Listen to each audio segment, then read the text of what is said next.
Tonight, a quiet coastal retreat turns into a test of sanity.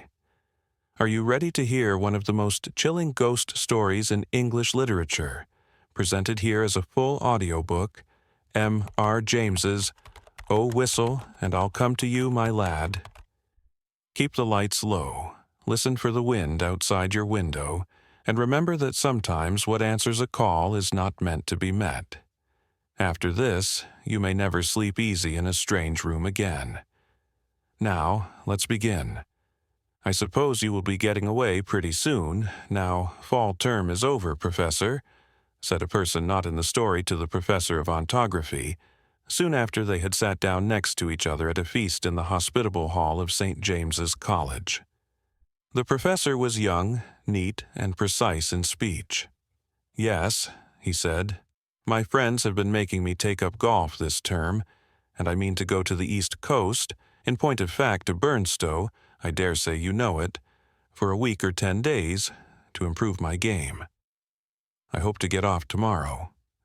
"Oh, Parkins," said his neighbor on the other side, "if you are going to Burnstow, I wish you would look at the site of the Templars' preceptory, and let me know if you think it would be any good to have a dig there in the summer." It was, as you might suppose, a person of antiquarian pursuits who said this, but since he merely appears in this prologue, there is no need to give his entitlements. "Certainly," said Parkins the professor. "If you will describe to me whereabouts the site is, I will do my best to give you an idea of the lie of the land when I get back. Or I could write to you about it, if you would tell me where you are likely to be." "Don't trouble to do that, thanks. It's only that I'm thinking of taking my family in that direction in the long, and it occurred to me that, as very few of the English preceptories have ever been properly planned, I might have an opportunity of doing something useful on off days." The professor rather sniffed at the idea that planning out a preceptory could be described as useful.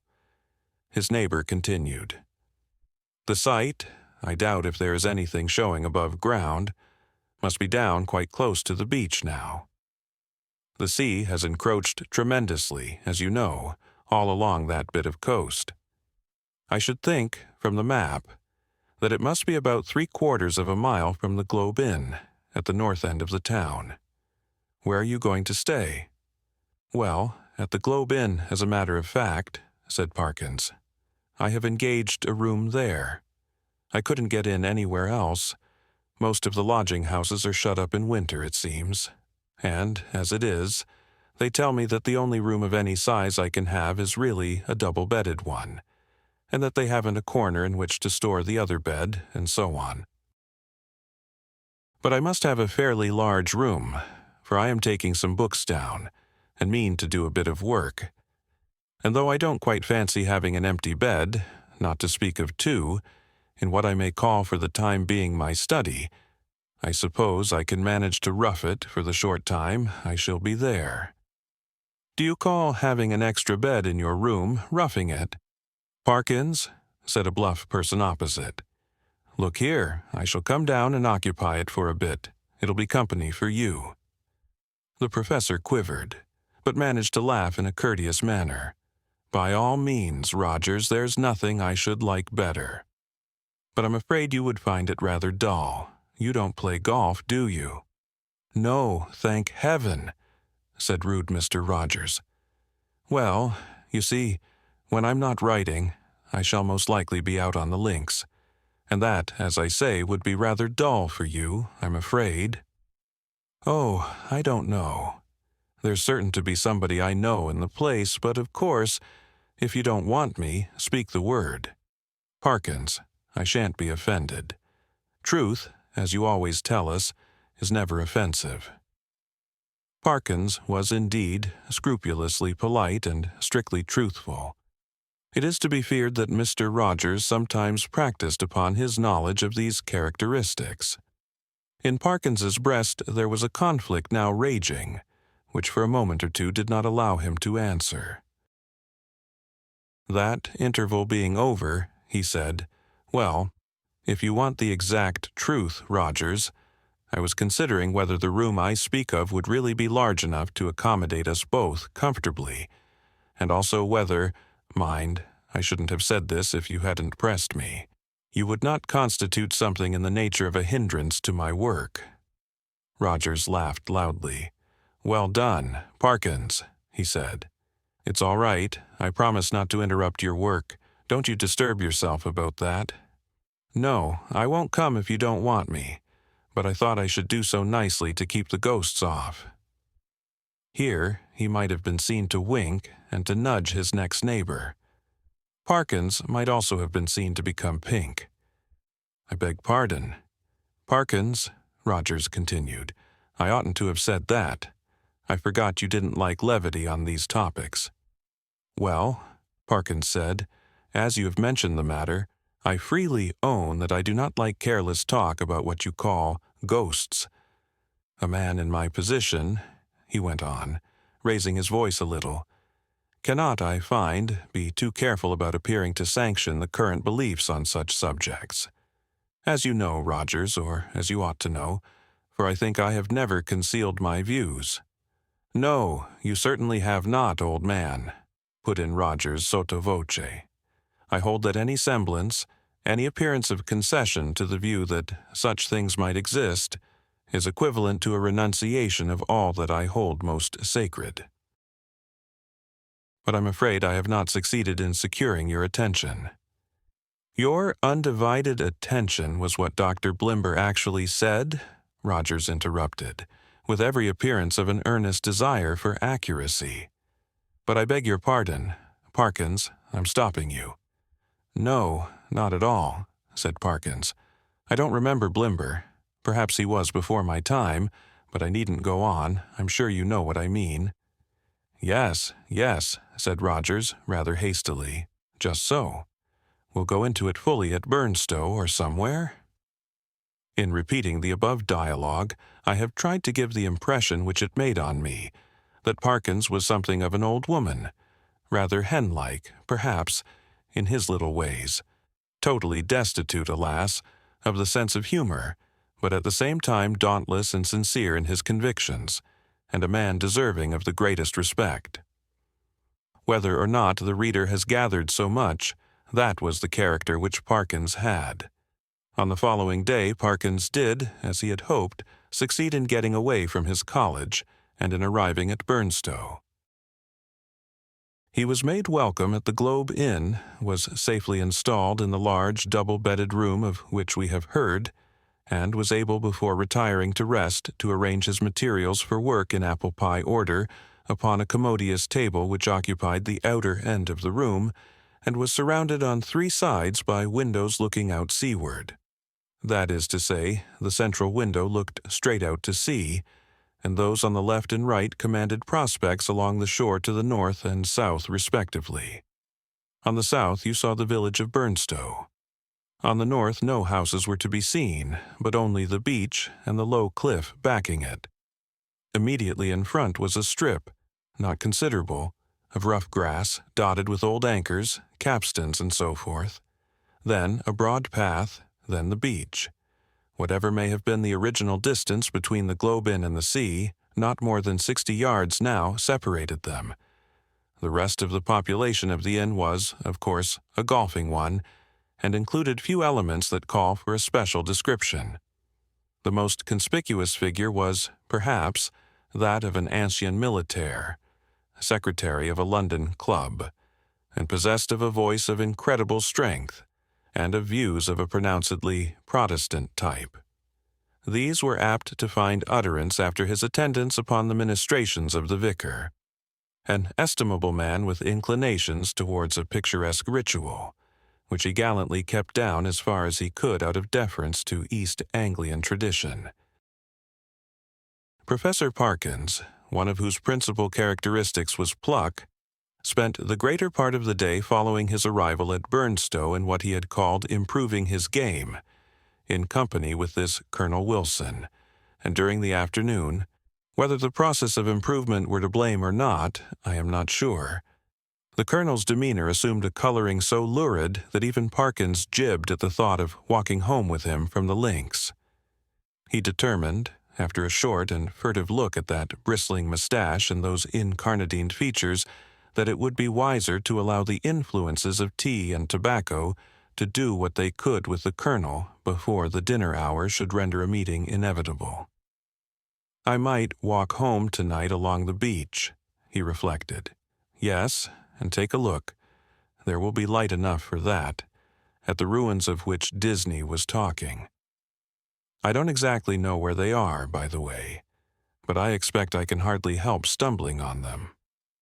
This he accomplished, I may say, in the most literal sense, for in picking his way from the links to the shingle beach his foot caught, partly in a gorse root and partly in a biggish stone, and over he went. When he got up and surveyed his surroundings, he found himself in a patch of somewhat broken ground covered with small depressions and mounds.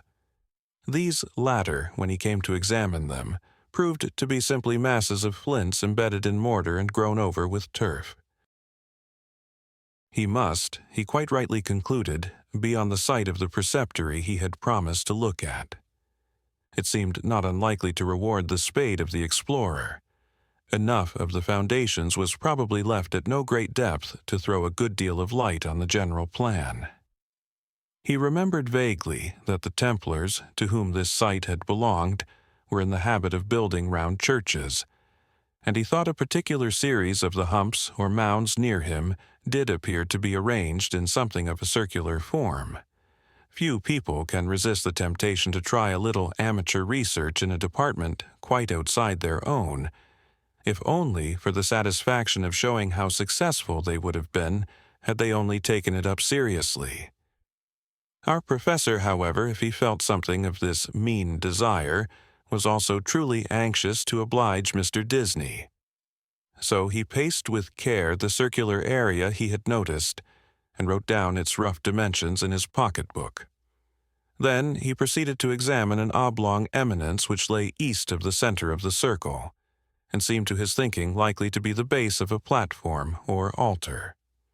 At one end of it, the northern, a patch of the turf was gone, removed by some boy or other creature fairy naturae.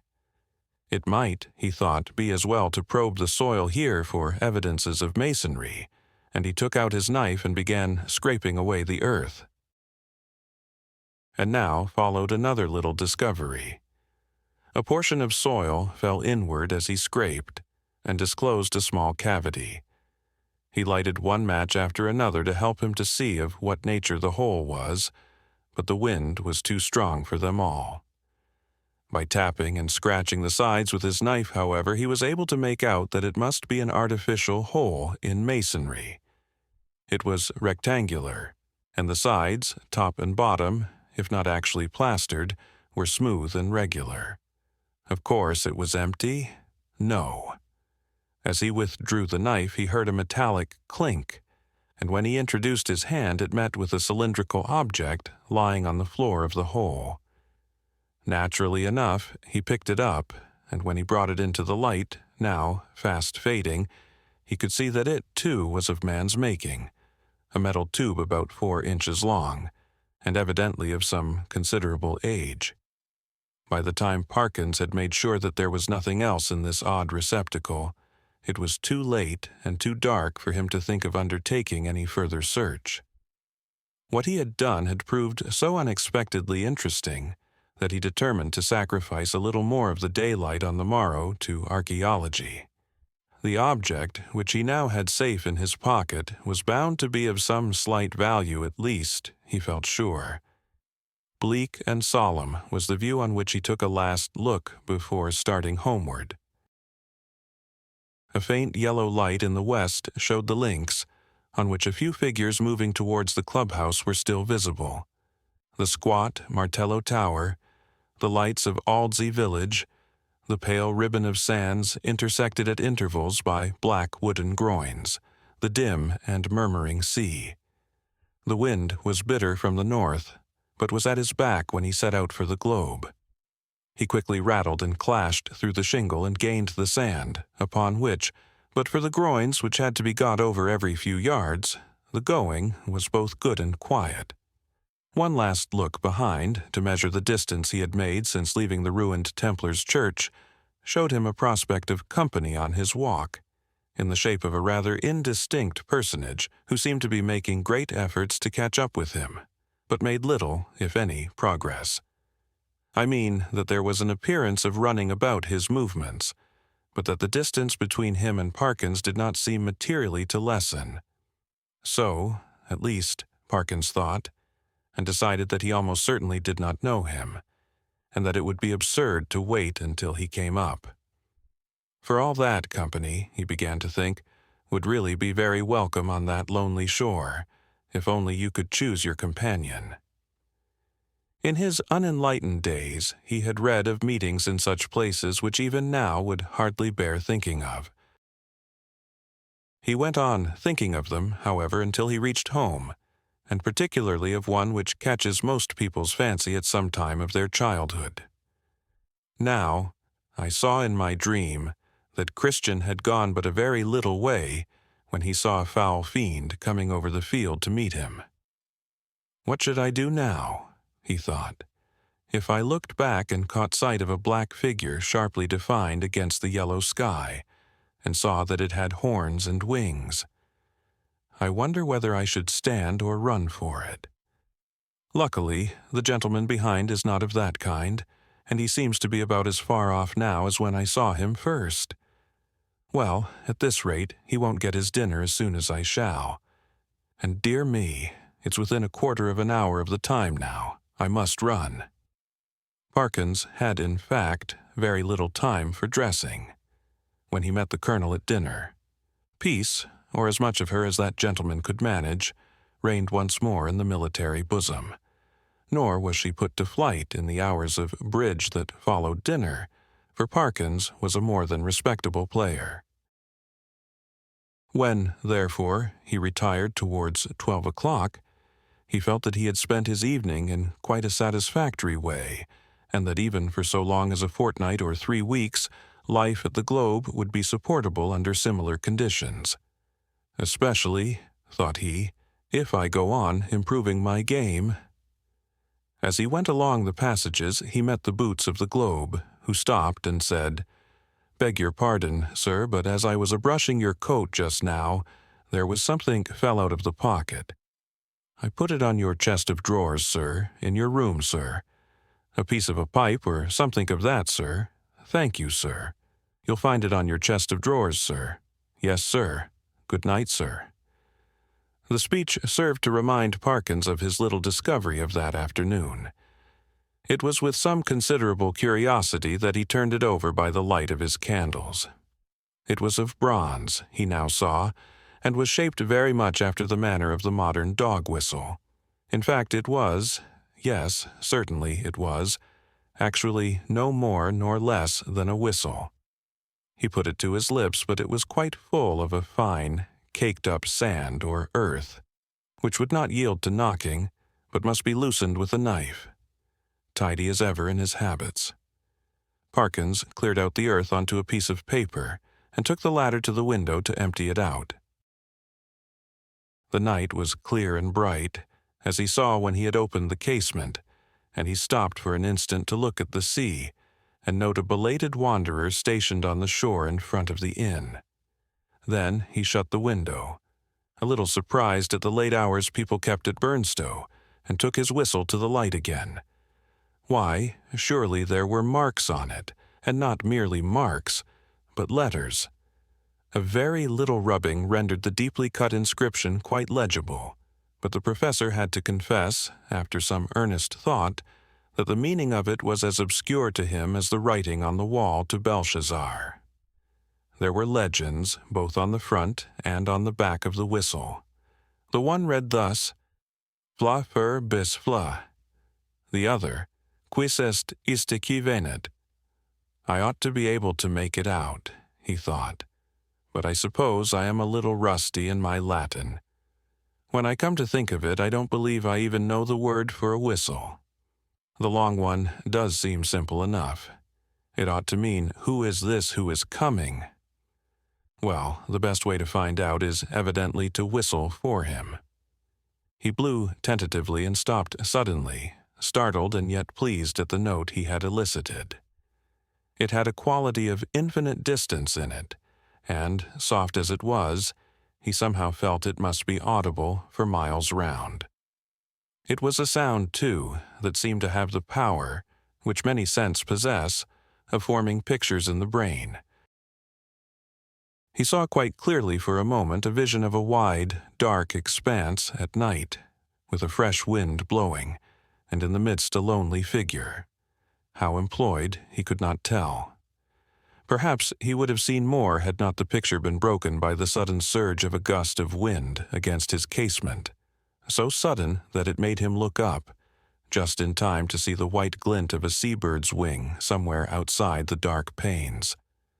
The sound of the whistle had so fascinated him that he could not help trying it once more, this time more boldly.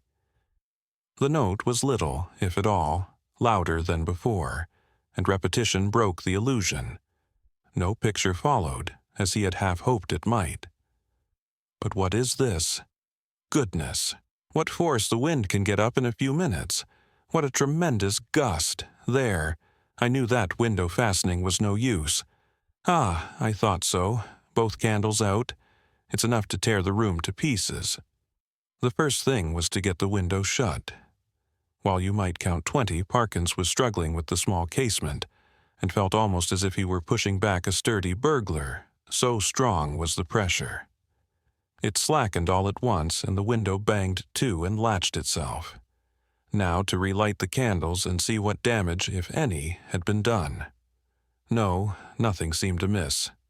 No glass even was broken in the casement. But the noise had evidently roused at least one member of the household. The colonel was to be heard slumping in his stockinged feet on the floor above and growling. Quickly, as it had risen, the wind did not fall at once. On it went, moaning and rushing past the house, at times rising to a cry so desolate that, as Parkins disinterestedly said, it might have made fanciful people feel quite uncomfortable. Even the unimaginative, he thought after a quarter of an hour, might be happier without it. Whether it was the wind, or the excitement of golf, or of the researches in the preceptory that kept Parkins awake, he was not sure. Awake he remained, in any case, long enough to fancy, as I'm afraid I often do myself under such conditions, that he was the victim of all manner of fatal disorders. He would lie counting the beats of his heart, convinced that it was going to stop work every moment, and would entertain grave suspicions of his lungs, brain, liver, etc. Suspicions which he was sure would be dispelled by the return of daylight, but which until then refused to be put aside. He found a little vicarious comfort in the idea that someone else was in the same boat. A near neighbor, in the darkness it was not easy to tell his direction, was tossing and rustling in his bed too. The next stage was that Parkins shut his eyes and determined to give sleep every chance. Here again, overexcitement asserted itself in another form, that of making pictures. Experto creed, pictures do come to the closed eyes of one trying to sleep, and are often so little to his taste that he must open his eyes and disperse them. Parkins' experience on this occasion was a very distressing one. He found that the picture which presented itself to him was continuous. When he opened his eyes, of course, it went, but when he shut them once more it framed itself afresh, and acted itself out again, neither quicker nor slower than before. What he saw was this: a long stretch of shore, shingle edged by sand, and intersected at short intervals with black groins running down to the water.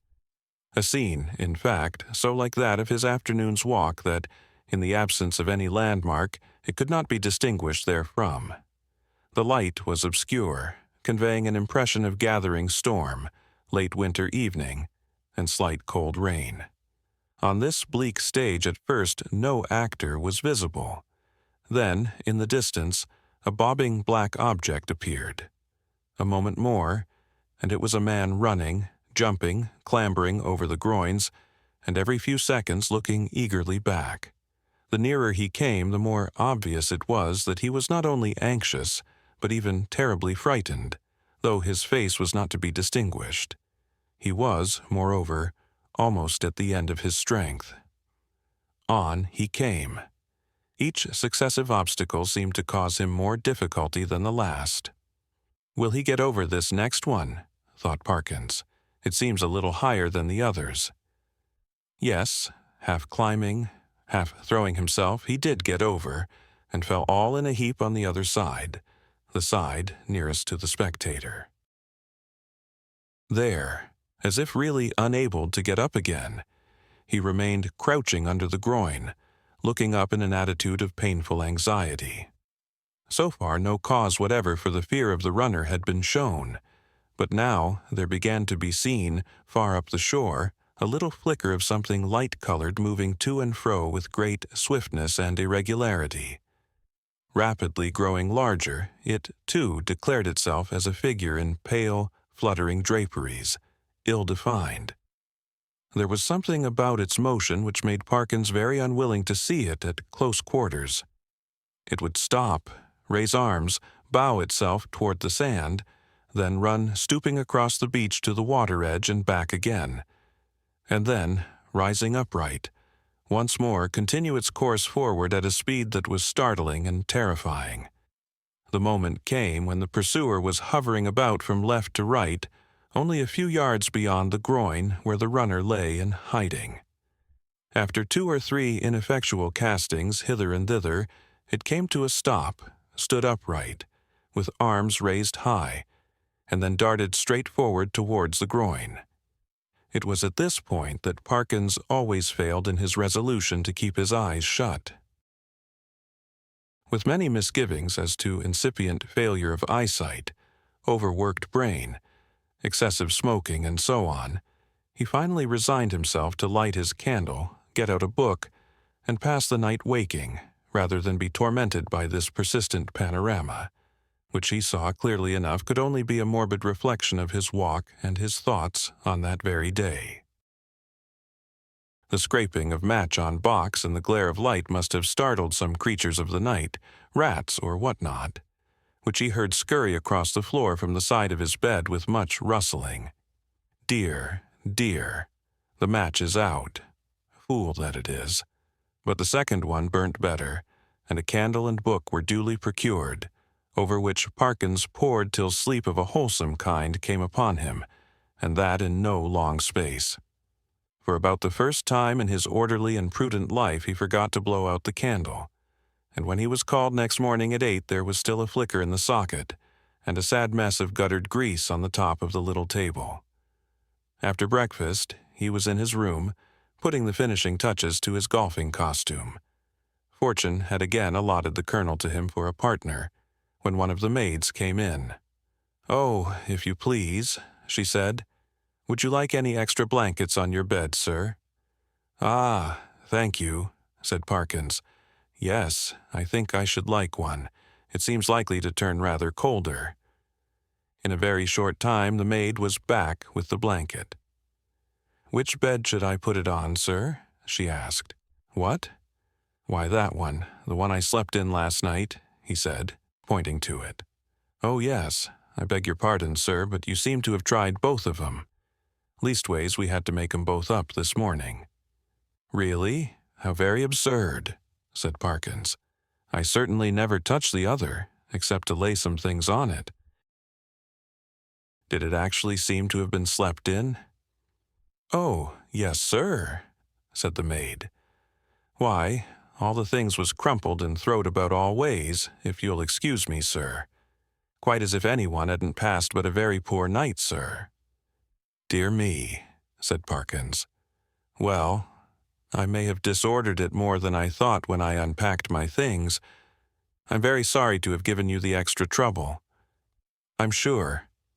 I expect a friend of mine soon, by the way, a gentleman from Cambridge, to come and occupy it for a night or 2. That will be all right, I suppose, won't it?"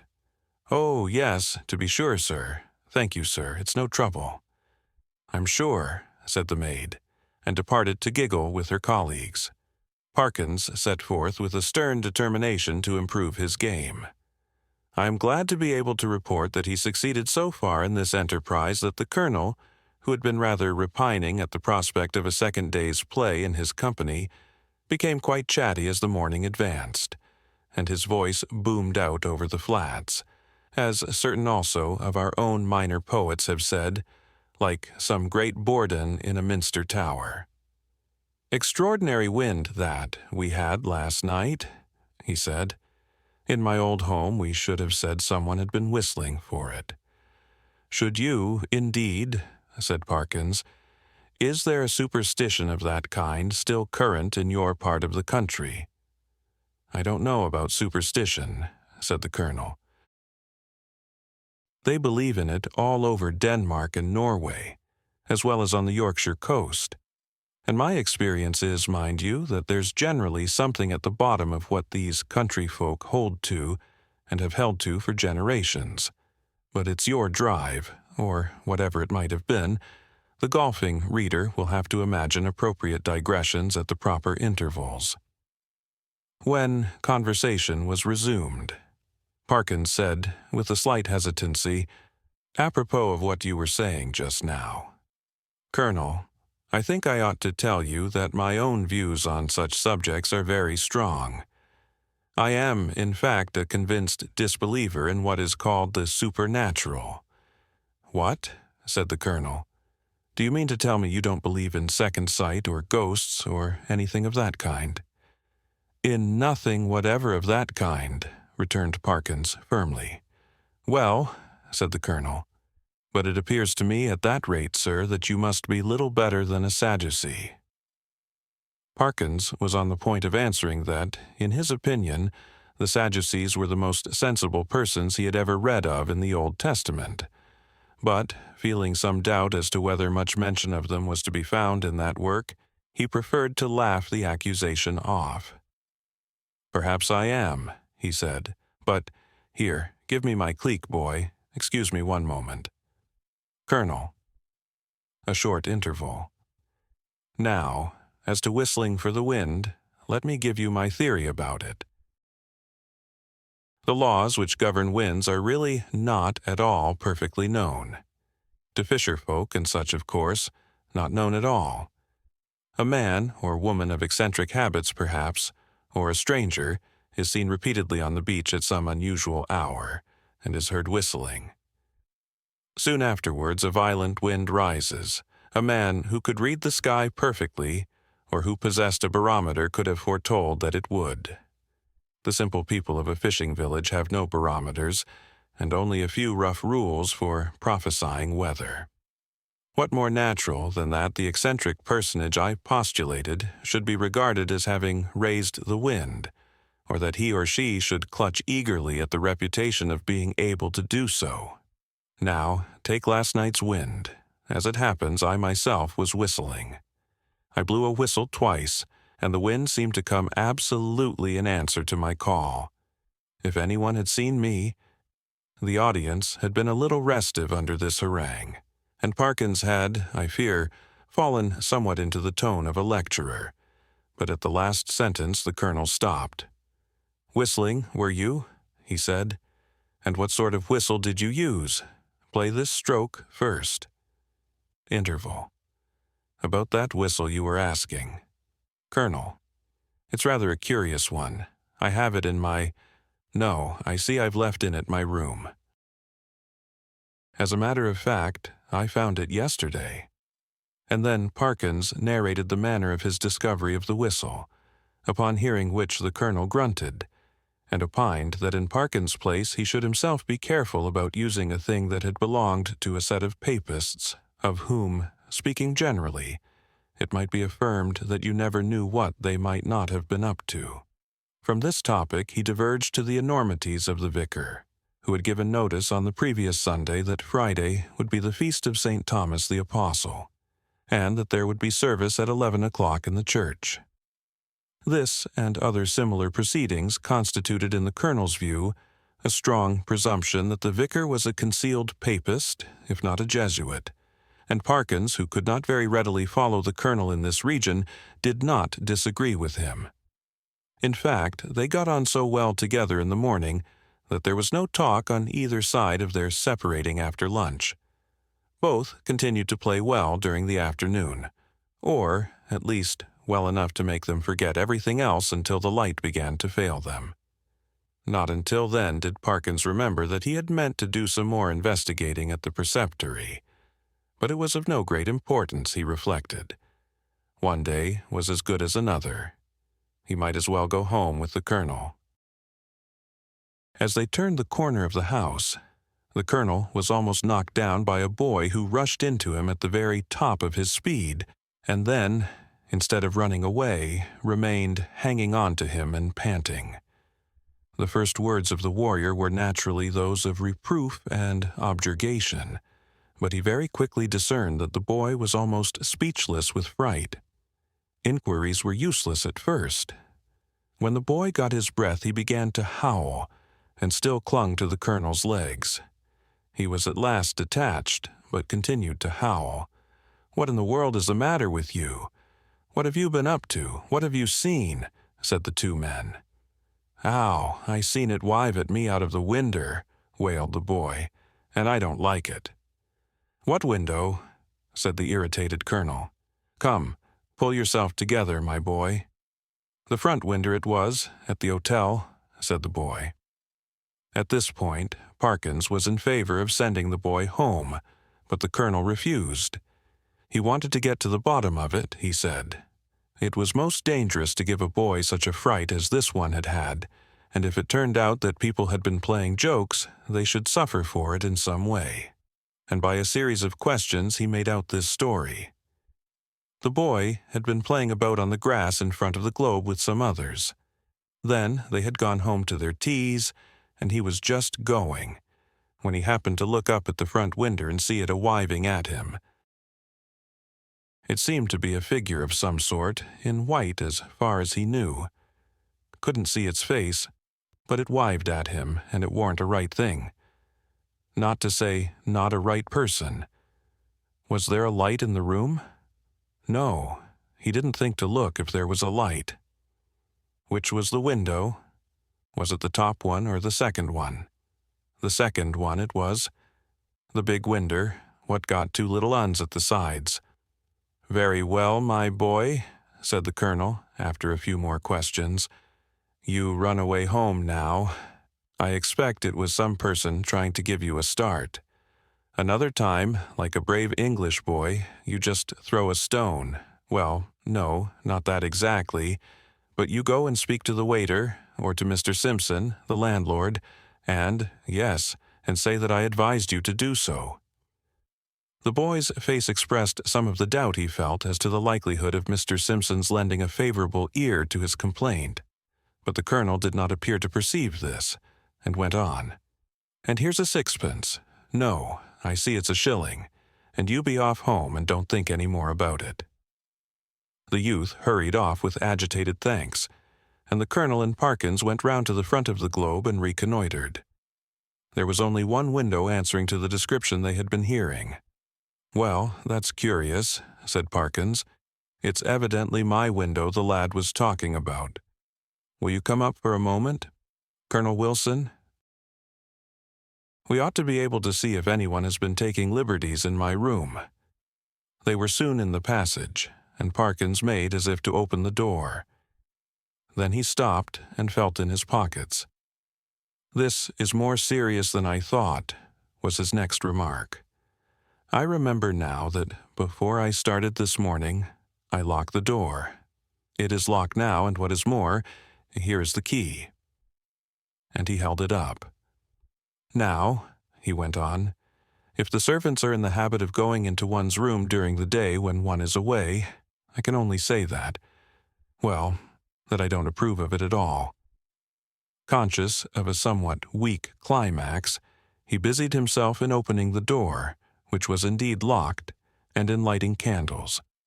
"No," he said, "nothing seems disturbed." "Except your bed," put in the colonel. "Excuse me, that isn't my bed," said Parkins. "I don't use that one. But it does look as if someone has been playing tricks with it." It certainly did. The clothes were bundled up and twisted together in a most tortuous confusion. Parkins pondered.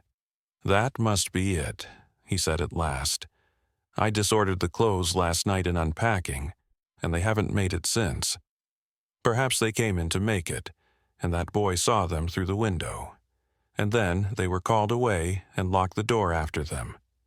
Yes, I think that must be it." "Well, ring and ask," said the colonel, and this appealed to Parkins as practical. The maid appeared, and, to make a long story short, deposed that she had made the bed in the morning when the gentleman was in the room, and hadn't been there since. No, she hadn't no other key. Mr. Simpson, he kept the keys. He'd be able to tell the gentleman if anyone had been up. This was a puzzle. Investigation showed that nothing of value had been taken, and Parkins remembered the disposition of the small objects on tables, and so forth well enough to be pretty sure that no pranks had been played with them. Mr. and Mrs. Simpson furthermore agreed that neither of them had given the duplicate key of the room to any person whatever during the day. Nor could Parkins, fair-minded man as he was, detect anything in the demeanor of master, mistress, or maid that indicated guilt. He was much more inclined to think that the boy had been imposing on the colonel. The latter was unwontedly silent and pensive at dinner and throughout the evening. When he bade good night to Parkins, he murmured in a gruff undertone, "You know where I am if you want me during the night?" "Why, yes, thank you. Colonel Wilson, I think I do. But there isn't much prospect of my disturbing you, I hope. By the way," he added, "did I show you that old whistle I spoke of? I think not. Well, here it is." The colonel turned it over gingerly in the light of the candle. "Can you make anything of the inscription?" asked Parkins as he took it back. "No, not in this light." "What do you mean to do with it?" "Oh, well, when I get back to Cambridge, I shall submit it to some of the archaeologists there and see what they think of it. And very likely, if they consider it worth having, I may present it to one of the museums." Said the colonel. "Well, you may be right. All I know is that if it were mine, I should chuck it straight into the sea. It's no use talking. I'm well aware, but I expect that with you it's a case of live and learn. I hope so. I'm sure, and I wish you a good night." He turned away, leaving Parkins in act to speak at the bottom of the stair, and soon each was in his own bedroom. By some unfortunate accident, there were neither blinds nor curtains to the windows of the professor's room. The previous night he had thought little of this, but tonight there seemed every prospect of a bright moon rising to shine directly on his bed and probably wake him later on. When he noticed this, he was a good deal annoyed, but, with an ingenuity which I can only envy, he succeeded in rigging up, with the help of a railway rug, some safety pins, and a stick and umbrella, a screen which, if it only held together, would completely keep the moonlight off his bed.